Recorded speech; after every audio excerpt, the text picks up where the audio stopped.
Hi. Yeah. Hi. Hi. How are you? I'm good. Okay, so Nina and Shamsul both staying in New York, Yes, Yes, we are. that's great. and for the past 20 odd years, 20 tahun yang lebih Ya, Well, dia 20 lebih. I've been here since 96. 6. 96 lebih kurang. Okay, so And this is going to be my 16th year. wow, so 16 semuanya tahun. dah kiranya jadi New Yorker lah. Tak adalah. Hati masih di Malaysia. You I know, really miss Malaysia. there's no place like home actually. Yeah. Kita orang kat sini pun kita orang cari makan je. Bertugas di luar negeri. Tapi bertugas dengan begitu lama lah. Ada orang kadang-kadang setahun 2 tahun dah tak tahan nak balik kan. So boleh tak Amri and Nina cerita sikit, how did you land yourself in New York? Oh, okay. Panjang cerita. It's a long story. Compress. The short story. Compress, lah. So the short story is saya sebenarnya I sebenarnya study dekat Australia dulu.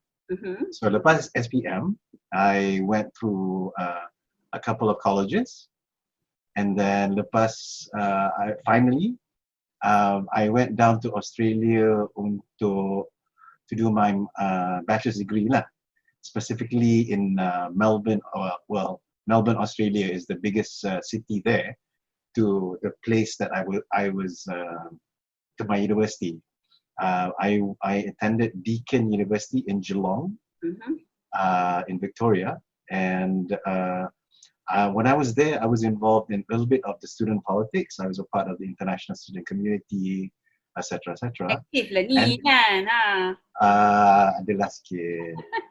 And kebetulan, I had always wanted to come to study in Australia. In fact, I started studying and preparing to come to America. Tapi unfortunately, I got kicked out of my university, the program, because my grades were not good enough. So eventually, I had to start all over again, and ended up being in Australia, as I told you. So towards my particular university, like a lot of other universities yang ada, even I think some Malaysian universities pun ada, I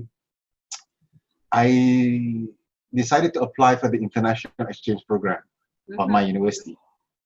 And after about a year of going back and forth with my sponsor and the actual university, I was accepted, and I came here to the US to study, specifically in a small school. Konon-kononnya to spend my final semester of undergrad at a more relaxed pace. I was interested in trying to explore my artistic side, and that school happened to be in New Jersey. And then what drove me to that particular school was the fact that antara alumni yang pernah bersekolah di situ adalah actually Bruce Willis, as in Die Hard. So, tapi apa kendayanya, there was some problems that happened with my registration, and then I didn't get to enroll in the classes that I wanted to, which is theatre, etc., etc. Moving forward a little bit more, as soon as I graduated, Sorry. we have a cat. Sorry. Okay. Dia nak join sekali ke? Okay. Anyway, macam where is that sound coming from? Sorry. Yeah, kita orang we don't have any children, so he is considered our furry cat. our cat, child lah. Pets ni menjadi like part of a family, you know? Yeah. Yeah. Eventually, when he calms down, we can introduce you to him. Yeah. Dia He's tengah got a character, though. And then going forward, I graduated at the peak of the Asian financial crisis ataupun zaman kegawatan ekonomi in 96, 97 macam tu. So it was difficult finding a job back in Malaysia, walaupun dah qualified and habis. And it took me a very long time to finish my undergrad. And then eventually I started looking for a job here, and I have got a job and I'm still employed dekat sini lah. So sekarang ni Tini difahamkan yang Amri you are working for United Nations. Yes, that is correct. Okay, and itu adalah your first job masa you dapat 1990 sampai sekarang masih bekerja di organisasi yang sama. Yes, that is correct. Dan insyaAllah sampai pencen. Sampai pencen kena dapat long serving employee lah ni kan. Actually dah dapat Dah dah. dapat dah. I actually crossed my I received my certificate of 20 years of service tahun lepas. Wow. Yeah. And Congratulations. then sorry? Congratulations. Terima kasih. But walaupun it is in the same organization, I have moved around from different. Yes. Kalau umpamanya the UN ni is kerajaan Malaysia, so saya dah pernah bekerja dalam kementerian yang berbeza-beza. Berbeza lah, exactly. Kementerian Penerangan, Kementerian Sains dan Teknologi, etc. Yeah, so UN is a big company, jadi dia punya experience tu dalam 20 tahun tu, it's not like you're doing the same thing kan, it's all it's a different work scope, different areas, different focus. Correct. So you still grow, because setengah orang, especially millennials, dia tak boleh brain kan. 20 years in a job, we cannot brain. So to summarize, again, as I'm a member of the UN, what is being recorded is just parts of my own opinion, and it does not represent the opinion of my organization. Yes, correct. Yes. I have to say it because memang kita orang sebagai UN employee memang ada DSA, non-disclosure agreement. So benda-benda yang personal ni I can talk about, tapi certain things I cannot mention lah. Yeah, but we Malaysians are very I'm sure your parents, your family, we Malaysians are very proud lah yang you are working there, some more for a very established organisation. So dari segi situ like bangganya ada kawan kerja kat New York, kerja kat UN tentulah. Terima kasih. Terima kasih. I mean, it's just okay, Lina. Kata orang rezeki. Alhamdulillah. Lina, how about you? How did you land in New York? Actually, I never wanted to come here. Tapi dah jodoh. Jodoh. Pasal jodoh. So, yeah, but he promised me 3 years because my life dekat Malaysia kan. So he promised me 3 years duduk sini and then we'll move back for good 16 years later. Aduh, isteri Mitali lah ni. Dah 12 tahun kan. Masih and then dah kerja kat sini and we settled down here. But insyaAllah lah, my heart is still back in Malaysia. So are you still hoping to balik Malaysia ataupun macam rasanya ikut husband nak pencen kat sini? Tak, kalau pencen pun rasa kita tak duduk sini kot. I mean, New York City is nice and all that. It's a amazing city. Cuma not a place to pencen lah. Okay, right. Yeah, Faham. not a place to pencen. I've not been to New York. For your No? I've never been to New York. So, but I see, saya boleh lihat gambarannya di media. I can see that it's very vibrant. A lot of things are portrayed about New York. But I think I can understand what you mean by mungkin tak nak pencen lah dekat New York kan? Yeah. Pasal New York selalu kena attack dengan monster. Ada space. King Kong ada, Avengers ada kat sini. And then the epicenter after Wuhan. After Wuhan at one point. So, but at the end of the day, setelah berapa lama pun, you have to say that home is home lah. And then for us, Malaysia and Kuala Lumpur is still home for us lah. Yeah. So having said that, a lot of things telah berlaku dekat New York. Dan lah, New York ni memang city yang popular. Kalau saya buat survey antara city-city ataupun bandar-bandar besar yang orang nak stay, they will mention New York, Paris, London, so New York is part of the city that people aspire to live in, kan? Dan you are living in New York, tapi sekarang ni this past 3-4 months banyak benda yang telah berlaku kat New York. Antaranya pernah menjadi epicenter corona virus selepas Wuhan, and then antara bandar yang mempunyai jangkitan yang tertinggi di dunia kan, dan juga kematian.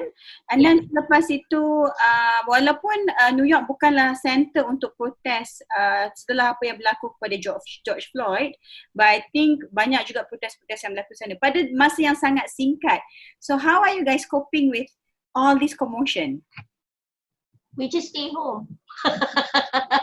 That's the safest place. Tempat yang paling selamat sekali, staying home. But you know, looking at the news, it's quite, you know, it's quite a lot to take in lah, you know, and especially tengok the streets in the city kosong, you know. Usually it won't be the case.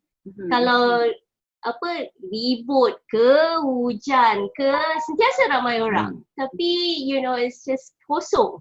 Yeah, to understand first and foremost, New York City ni bandar yang sentiasa ada aktiviti. Yeah, sentiasa. Every hour of the day. Yeah, city that never sleeps. City that never sleeps. Betul. So to see the city yang tak ada aktiviti tiba-tiba, it is it's very different lah from what we are used to. Yeah. I mean, to a certain extent, kita orang memang live the quote-unquote KL lifestyle to a certain extent, meaning that lepas balik kerja, kita orang keluar makan kadang-kadang, etc. And then we don't have a car and we rely entirely on public transportation ataupun Uber or Lyft and things like that lah. The only form of personal transport that I have are my 2 bicycles, and that's about it. But to see the city being what it is now, memang ada agak janggal lah, and strange. And it's different from what we're used to. And then you know, the first masa kita orang jadi epicenter tu, we live 6 blocks away, dalam about 15 minit lah jalan kaki. To the hospital that receives ambil apa, orang sakit COVID kan. So we hear siren ambulance tu setiap masa. So buat kita orang macam takut sebenarnya, you know, to keluar rumah sebab every time ada ambulance, you know, the sirens, and you know, siren dia kuat kan. So you know, we were quite afraid lah nak keluar rumah, rasa macam oh my god, you know, kalau ada siren. So the thing is, we were on lockdown tapi tak macam lockdown dekat Malaysia. Malaysia ada sekatan jalan raya and what not. Tapi kita orang ni on dia suruh duduk rumah on apa, trust basis. Like we see, the thing is dekat New York ni kita orang semua duduk apartment. Kalau duduk rumah tu memang kaya raya. Or your outskirt lah, you know, apa. So most of us duduk dekat apartment. So kita orang tak ada backyard, tak ada garden ke, nak keluar rumah ke, you know. So the only space that we share is the sidewalk lah, you know. So if they were to do the same thing macam dekat KL or dekat Malaysia, MCO, oh orang jadi gila ke, you know. So it's on trust basis. You only go out untuk beli groceries ke, barang-barang makanan, essential kalau nak pergi pharmacy ke. But other than that, you were told to stay home lah, and that's what we did, you know. Yeah, a lot of the things in America ni, especially in New York, is based on a trust basis. Percaya. If I tell you to do something, saya percaya that you will follow. And in most cases, dia tak ada enforcement lah. Kat sini kan, kalau kita ada polis jaga roadblock, lepas tu kita perlu surat kalau kita nak keluar untuk emergency. Even kalau parents nak pergi kalau nak pergi hospital, semua tu kena ada surat lah. So macam dekat New York, dia lebih pada maksudnya yalah, hasil kepercayaan lah. So kita trust you keluar kerana betul-betul penting. Tapi macam mana dengan orang New Yorker? Do they uphold to the trust? Ada yang macam like, you know, like. Well, so two things that diorang kata kalau keluar, kalau perlu keluar, you know, because yelah separuh daripada diorang bela anjing, so of course obviously they need to walk their dogs lah kat luar kan. So number one, you have to wear a mask. Sebab social distancing kat New York ni memang susah sikit lah, you know, because rapat kawasan you know, sidewalk dia terhad and then there's a lot of people, you know, but so they say try to maintain 6 feet dengan orang ke, and must wear a mask. Kalau tak boleh, like you need to take the subway masih berjalan tau, subway bus system semua masih berjalan, so orang boleh naik. So, but you kena pakai mask and try to distance yourself. But usually orang okay. I mean macam, let's say kita jalan kan, lepas tu dia pun menghalas nak selisih lah. Dan kita orang macam, ke tepi ke, either kita berhenti ataupun some of them actually dia cross the road. Kalau dia tak boleh macam orang tu ramai, okay, they cross the road. Yeah. Pada permulaannya memang janggal. And then to be honest, at least dalam kawasan kita orang, we live slightly away from Manhattan. Kalau walk kereta tu within 15 minutes sampailah Manhattan, to the epicenter of where the eating is, etc.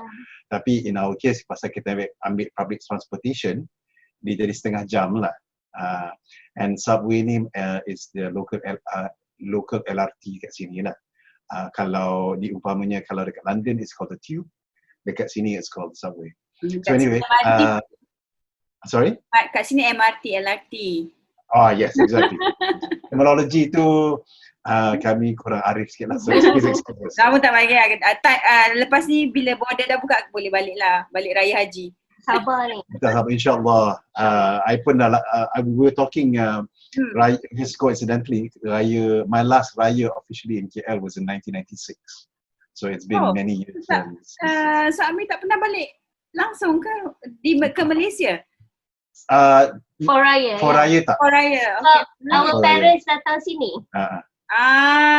Okay, you nak merasa raya di New York lah. Yeah. Bring the ketupat to you. Yes. They bring the ketupat. Okay, so that's the situation dengan coronavirus, social distancing, mask. Lepas tu bila Amerika digemparkan pula dengan isu George Floyd, hashtag Black Lives Matters kan.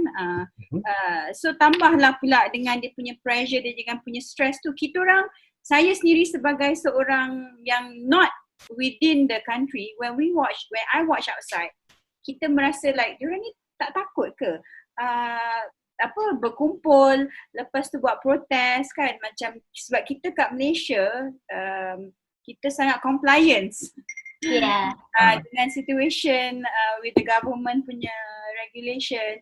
So bila saya tengok orang buat protes and all that, although diorang pakai mask, tapi you yourself, Amri dengan Nina duduk dekat Amerika, apa perasaan?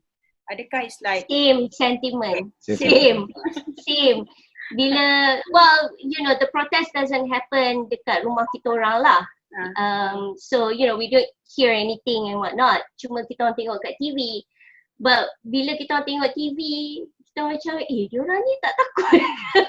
Sebab, you know, with the pandemic going on, and then, you know, diorang pakai mask, but they're still not, you know, doing the 6 feet, you know, social distancing thing.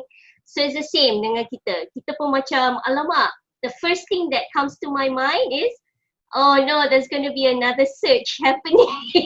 Well, and then the thing is, again, we are good because we are listening to arahan-arahan daripada Dato' Wanda di Bellagio. Yeah.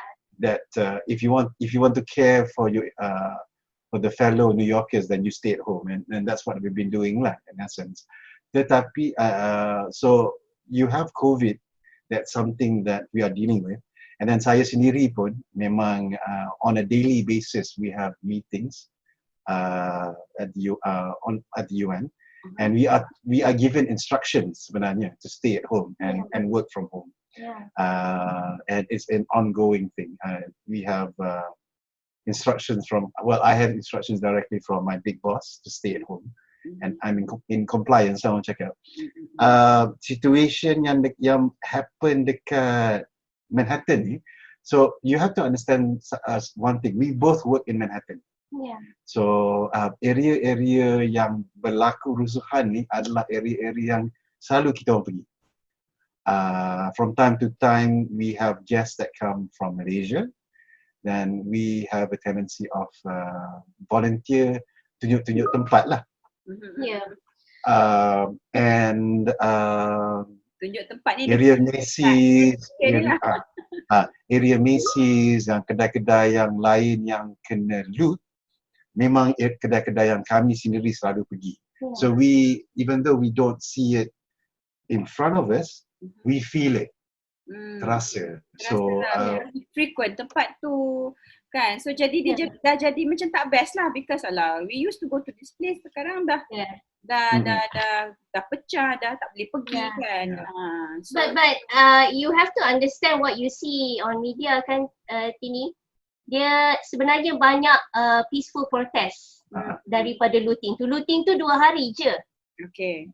2 hari, and the visual that you see, I don't know what you guys see in apa media dekat Malaysia, tapi there are more peaceful protests than there is looting. And recently kita orang kena curfew pukul 8 malam sampai 5 pagi, tak boleh keluar rumah. That one was mandated lah daripada governor. But itu pun sebab diorang nak apa? Pasal looting tu lah, but it only happened 2 hari, so ended up kita orang curfew berapa hari? 5 hari daripada Monday till Saturday. Sunday. Dalam 1 minggu lah. But so the protests are very peaceful. Racism happens everywhere in the world, you know, and in America of course, you know, benda-benda yang jadi kat George Floyd tu dah lama dah sebenarnya jadi. Cuma you know, it was so happen that you know somebody taped it, you know, and sebab semua orang pun duduk dalam rumah lockdown lama kan, so you know it's a pent up. How long were you guys dalam lockdown? Kalau kita orang kat sini macam starting from yesterday, kita dah mula ada PKP pemulihan. So in total I can say kita orang been locked down for about 90 days lah. So how about you? How long was your lockdown? Kita orang dari March 20 hari bulan. Lebih kurang lah, lebih kurang. So a lot of things are pent up. Kan? Yeah. Duduk dalam rumah kecil. Dalam rumah kecil. You know, you can't really go out. Kita orang duduk macam 1 bedroom flat lah. Satu the equivalent of that, and we live in a quite an old building. The building that we live in ni it's called a pre-war building. So it was built in the 1930s. So kawasan tu our personal space tak besar.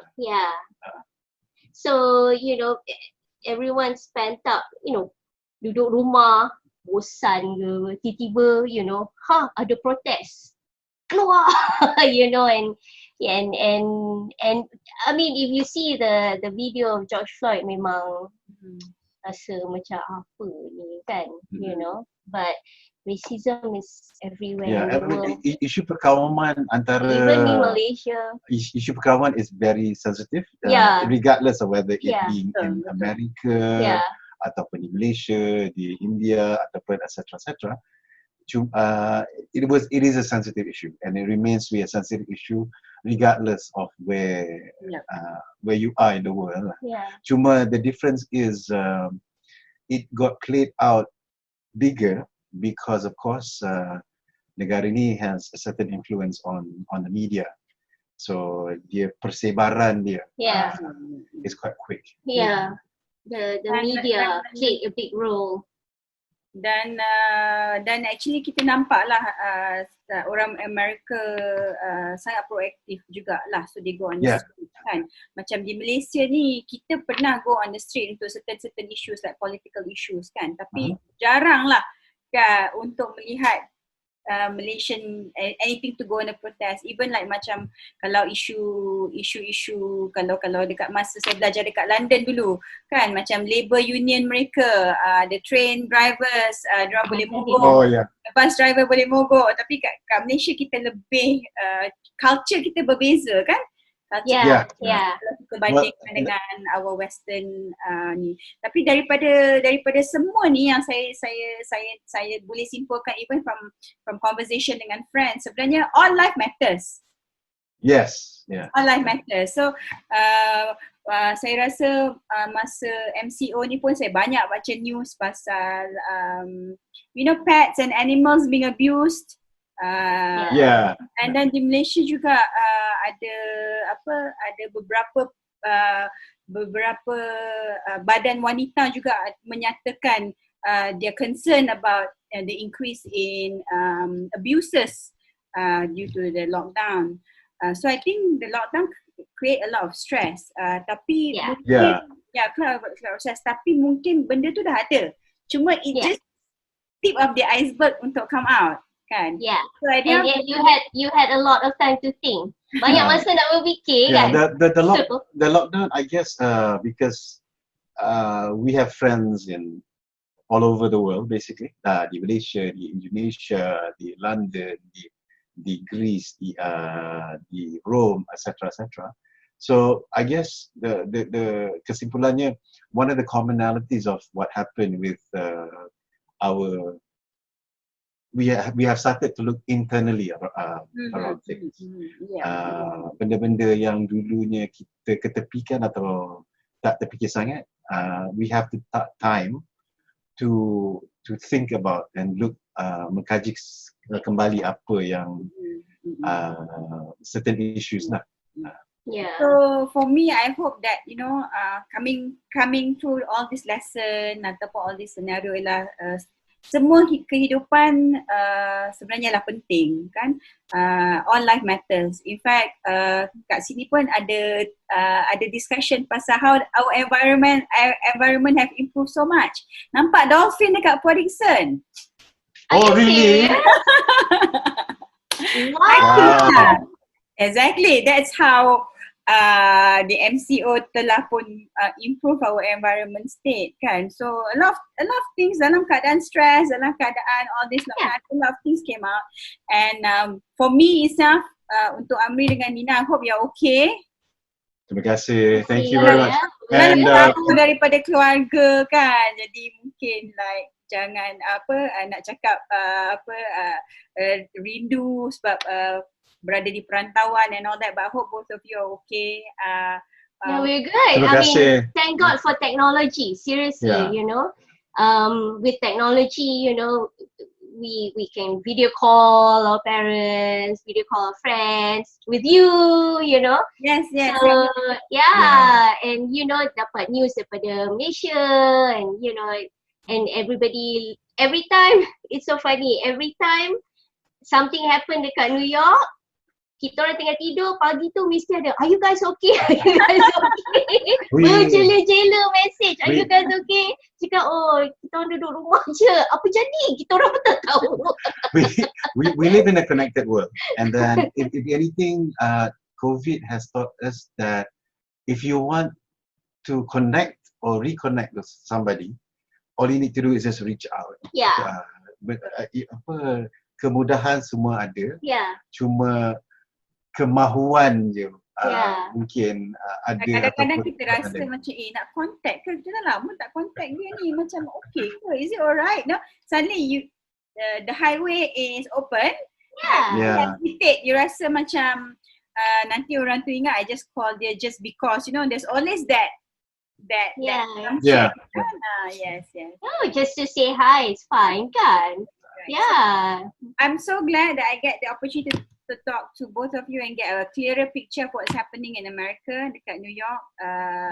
Saya tak pernah ke New York. Saya pernah bercita-cita ke New York. Tapi You sekarang should come. Datanglah. Datang like, sikit. alamak takutnya nak pergi New York. No lah. No. No, New York is safe. Very safe. Apa you tengok kadang-kadang media ni pun tu over kan. Dia propar je. So, but it's very, very safe. Don't worry. The way I see it is memang there is a certain dramatization of news that happens. Ada setengah benda tu memang berlaku.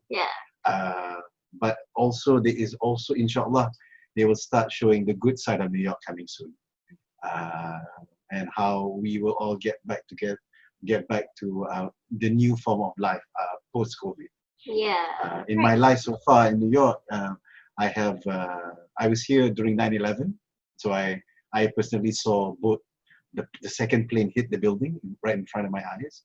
So a lot of people prior to this spoke about how the world was pre 9/11, and now it's pre-COVID. Now many years later, it is post-COVID.